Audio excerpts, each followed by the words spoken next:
नमस्कार फ्रेंड्स, तुमचे चारूज लाईफस्टाईल या चॅनलवर स्वागत आहे. तर आज आपण रेसिपी बघणार आहोत चकुल्या. आता आपण डाळ धुवून घेतलेली आहे, त्यामध्ये पाणी टाकून घेणार आहोत आणि कापलेला टोमॅटो टाकणार आहोत. टोमॅटो डाळीत शिजून निघाल्यावर डाळ घट्ट अशी छान बनते. आमच्या घरामध्ये याला चकोल्याच बोलतात, त्यामुळे मी चकोल्याच सांगत आहे.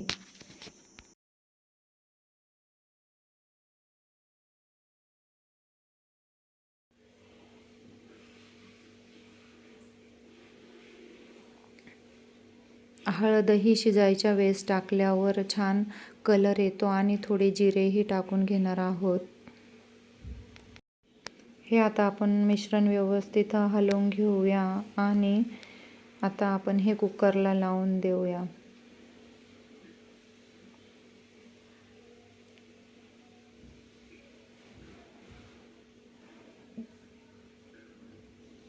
त्यावर आपण झाकण ठेवून घेणार आहोत आणि कुकरच्या 3-4 शिट्ट्या काढून घेणार आहोत.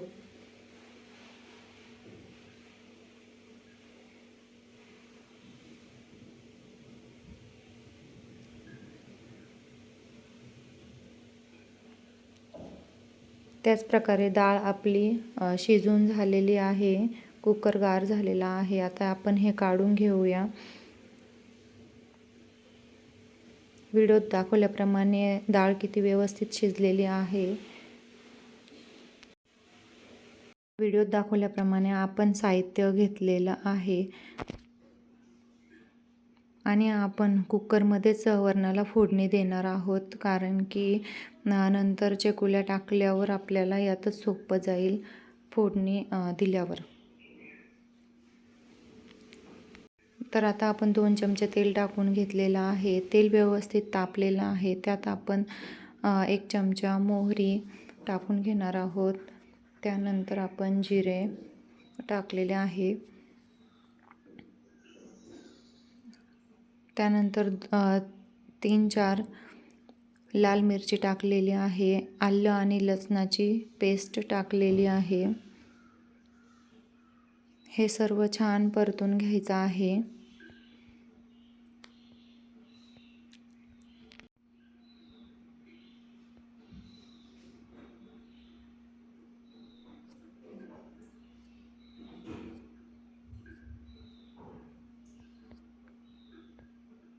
हे सर्व परतून झाल्यानंतर आपण 1 चमचा लाल मिरची टाकलेली आहे. त्यानंतर सांबर मसाला टाकलेला आहे.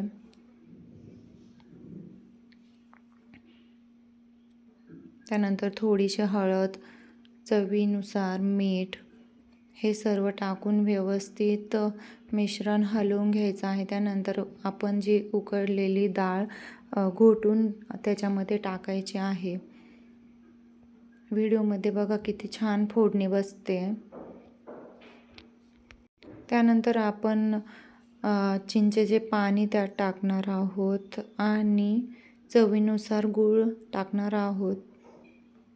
हे सर्व व्यवस्थित हलवून त्यात आपण गरजेनुसार पाणी टाकणार आहोत. मी त्यामध्ये थोडा ओवाही टाकलेला आहे. आता आपण हे परत एकदा सर्व रवीने घोटून घेणार आहोत. अशा प्रकारे आपली फोडणी देऊन झालेली आहे. आता आपण व्हिडिओत दाखवल्याप्रमाणे जे पीठ मळून ठेवलेलं होतं, त्या पिठामध्ये मी थोडी लाल मिरची, ओवा, मीठ आणि हळद हे सर्व टाकून ते पीठ मी अर्धा तास भिजवून ठेवलेलं होतं. आता त्याचे आपण एकदम तेल लावून पातळ पोळी लाटून घेणार आहोत. पीठ लावून लाटायचं नाही, त्यामुळे ते वरणात टाकल्यावर अजून घट्ट बनतं. त्यामुळे तेल लावूनच लाटून घ्यायचं आहे. ही पोळी एकदम पातळ लाटून घ्यायची आहे.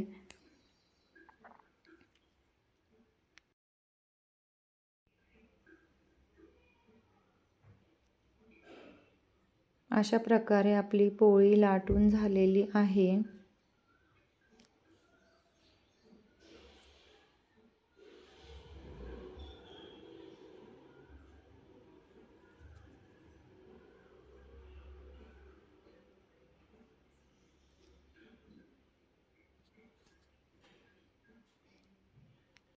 आता आपण त्या पोळीचे चाकूने चारही बाजूंनी भाग काढून घेणार आहोत.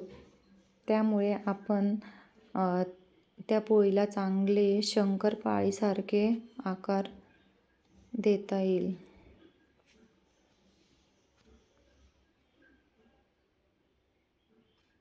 आपल्या आवडीनुसार आपण जसे छोटे मोठे काप करून घेऊ शकतो.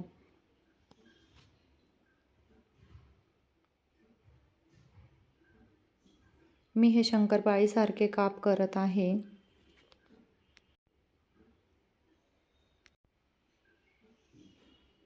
आता हे काप करून झालेले आहे. मी आता एका प्लेटमध्ये हे सर्व काढून घेत आहे, एक एक करून व्यवस्थित.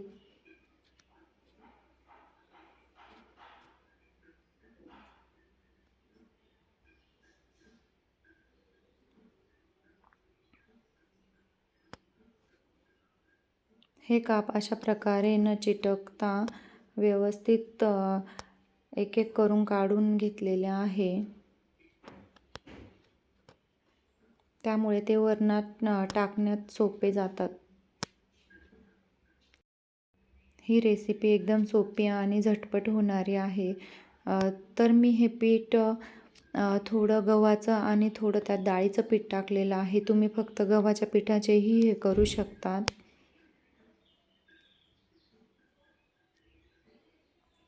हे खायलाही पौष्टिक आहे आणि पचायलाही खूप सोपे आहे.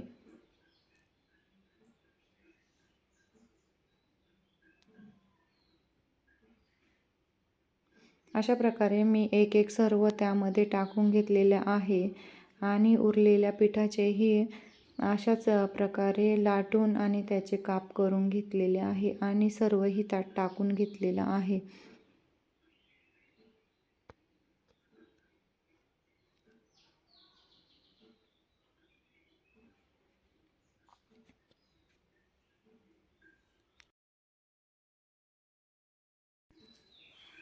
ह्या रेसिपीला प्रत्येक भागात वेगवेगळी नावे आहे.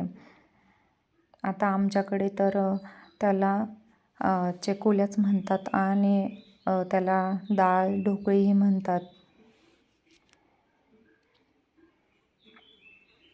बाकी पिठाचं मी असंच लाटून त्याचे काप करून घेणार आहे आणि तेही त्या वरणामध्ये सोडणार आहे.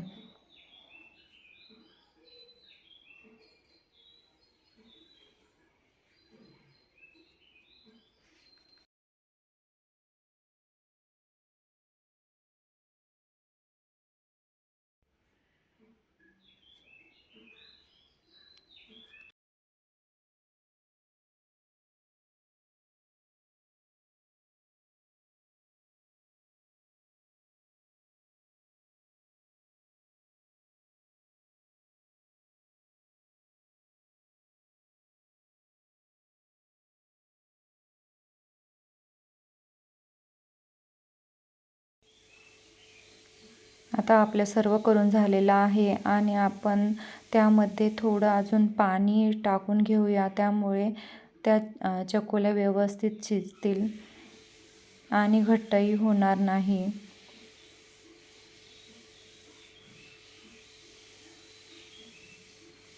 आता आपण याच्या झाकण लावून 2 ते 3 शिट्ट्या घेऊया. आपल्या चकोल्या तयार आहे आणि बघा किती छान कलर आलेला आहे. तर अशाच पद्धतीने तुम्हीही घरी बनवू शकतात. व्हिडिओ आवडली असेल तर लाईक करा, शेअर करा आणि सबस्क्राईब करा. थँक्यू.